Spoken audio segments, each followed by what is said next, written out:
தேசம் மக்கா, அவர் வாழ்ந்த தேசம் மதீனா. என்றைக்கு அல்லாஹ்வின் தூதர் அவரை படைத்தளபதியாக ஆக்கினார்களோ, ரசூலுல்லாஹ்வுடைய மரணத்திற்கு பிறகு ஈராக்கை நோக்கி அபூபக்கரால் அனுப்பி வைக்கப்படுகிறார்.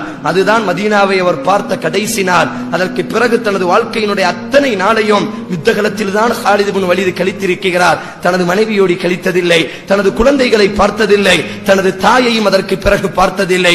கிட்டத்தட்ட 10 வருட காலங்கள் யுத்தத்தில் மாத்திரமே நின்று தனது வாழ்க்கையை கழிக்கிறார்.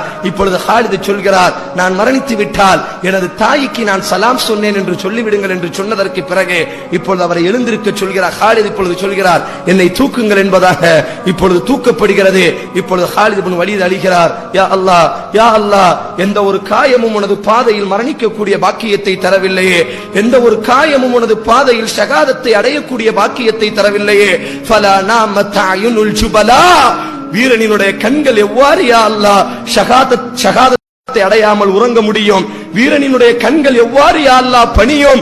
உனது பாதையில் ஷகாதத்தை அடையாமல் எனது கண்களுக்கு குளிர்ச்சி இல்லையா அல்லாஹ் என்று சொன்ன நிலையில் காலித் இப்னு வலீத் அவர்கள் இப்பொழுது மரணித்து விடுகிறார். அல்லாஹ் அக்பர். அபூ தர்ருல் கிஃபாரி சொல்கிறார், நான் தான் அந்த ஜனாசாவை குளிப்பாட்டினேன், நான் தான் அந்த ஜனாசாவை குளிப்பாட்டினேன். அவரினுடைய உடம்பில் காயம் இல்லாத ஒரு இடத்தை நான் பார்க்கவில்லை.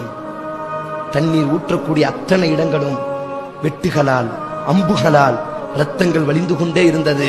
அந்த காயத்தோடிதான் அவரினுடைய உடம்பில் ஒரு இடம் கூட தூய்மையான இடத்தை நான் பார்க்கவில்லை. யாருக்காக வேண்டி இந்த தியாகங்கள் எல்லாம்? இந்த உம்மத்திற்காக வேண்டி. ஷாமிலும் ஈராக்கிலும் ரோமிலும் இஸ்லாம் நுழைய வேண்டும் என்பதற்காக வேண்டி.